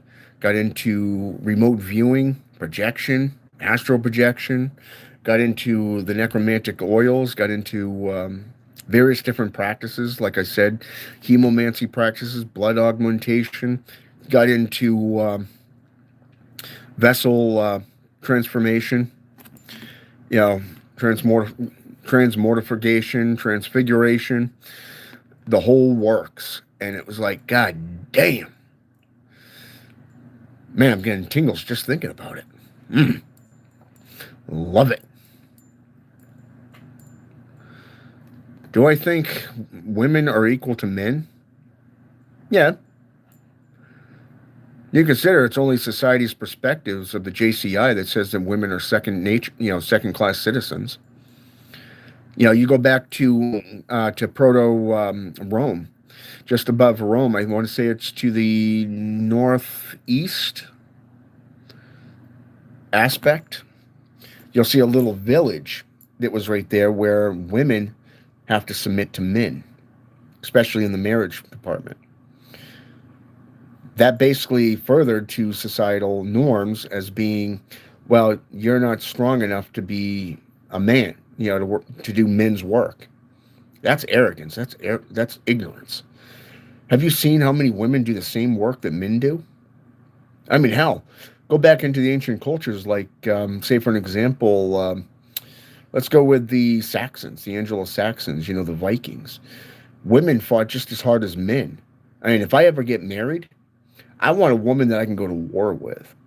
You know, the reason for that is because she's already seen the worst and the best of me, and which means she knows what to expect, and that's going to go vice versa. You know, I would rather have people that I've gone to war with next to me, people who have stuck by me, help build me up, than the people that just come and go, blowing smoke out their ass and disappearing. You know, but yeah, even in the priesthood, going from ancient Giza, let's say the first, second, and third dynasty of Egypt, all the way up into Saudi Arabia, ancient Greece, Rome, you know, um, look at the Hexa, for an example, in Nordic and Scandinavian, Slavic traditions, even, go into, Middle Eastern traditions. Priests and priestesses have not been equal throughout history. So yeah, women are equal to men. They can do anything we can do. I mean, the only thing is we've got the upper body strength where they have the lower body strength. That's the only difference. And the fact that they can bear children and we can't, it takes two to tango. That's the only freaking differences there is. So that's just you gotta respect that. Otherwise, you're out of balance, and society's out of balance, and there's going to be nothing but turmoil like there is in today's world.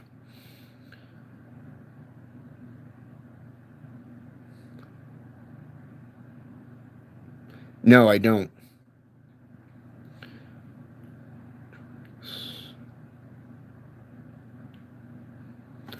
I have no idea who Susan is,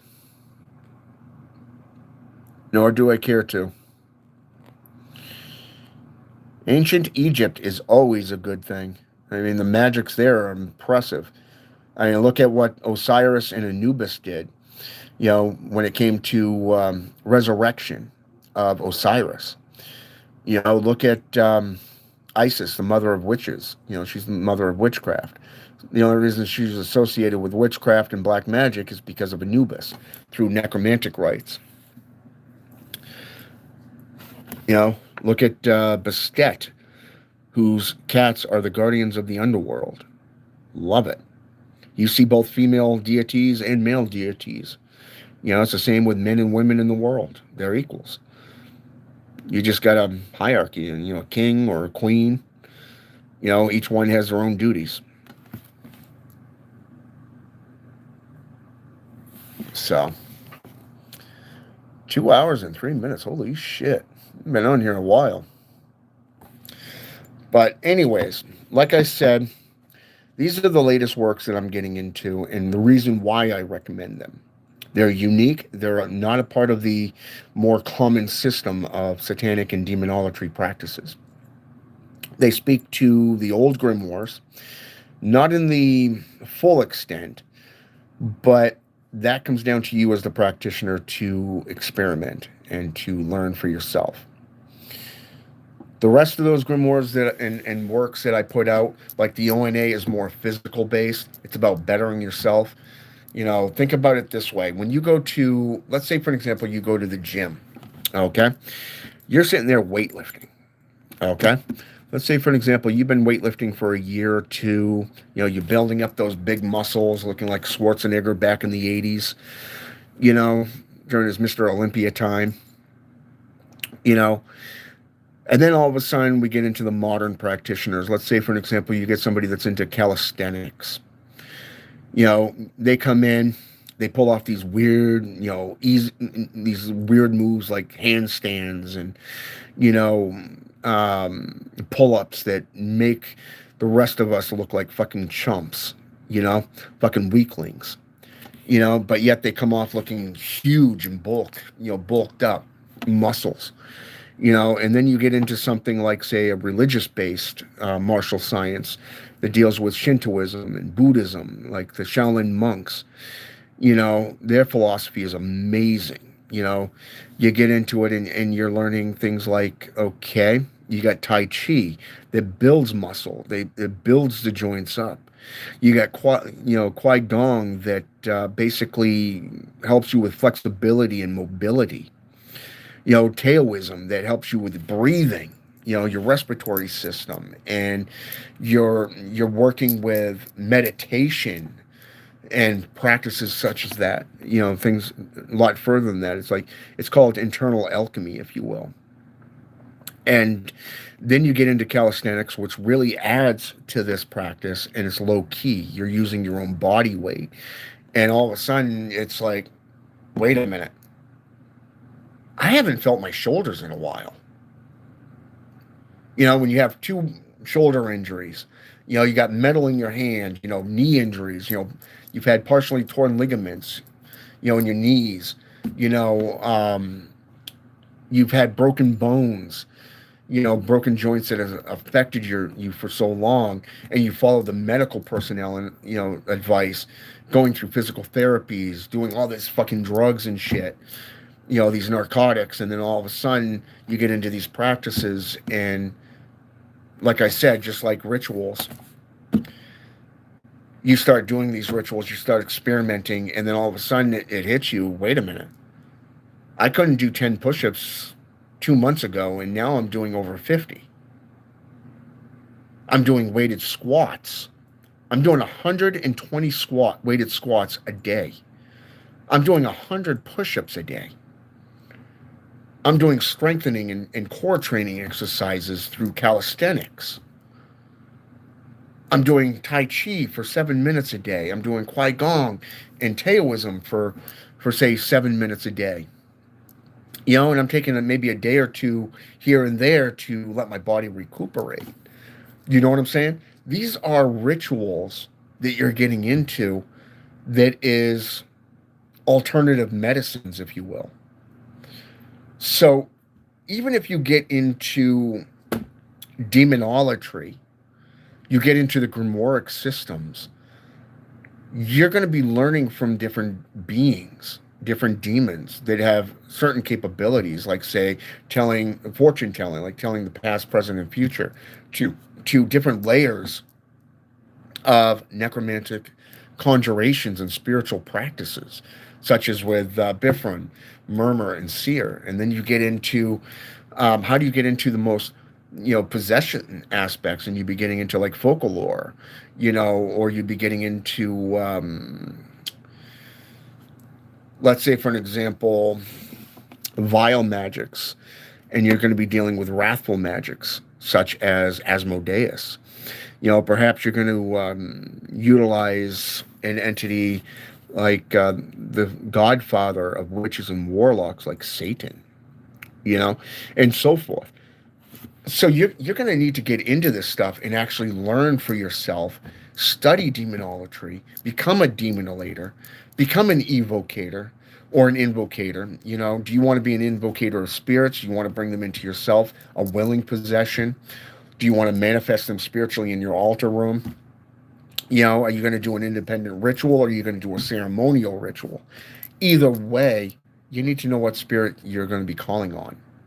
Be it the Jinn, the Devi, the Orisha, the demonic, the old pagan gods, and so forth.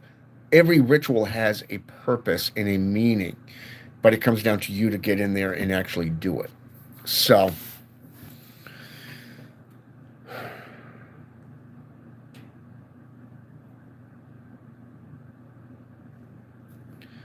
but yeah, so with that said, I've been on here a long time. I'm gonna get off here and go do some reading. I got the window open, and you'll get a kick out of this. It's snowing today. We got our first big snowstorm today, right? So when I got up this morning, it was roughly about 20, 21 degrees out, and right now it's roughly about 25 to 30 degrees. I got both windows to my apartment open, and I'm warm. You know, it's like I'm comfortable. So it's freaking awesome. Welcome to being a necromancer, where you take ice cold showers even in the dead of winter, and you know you're built for the cold according to your ex, and you know you're doing stuff that defies logic. Okay, maybe modern scientific results. You know what's possible and what's not possible. But still, like I said, it's up to you to do.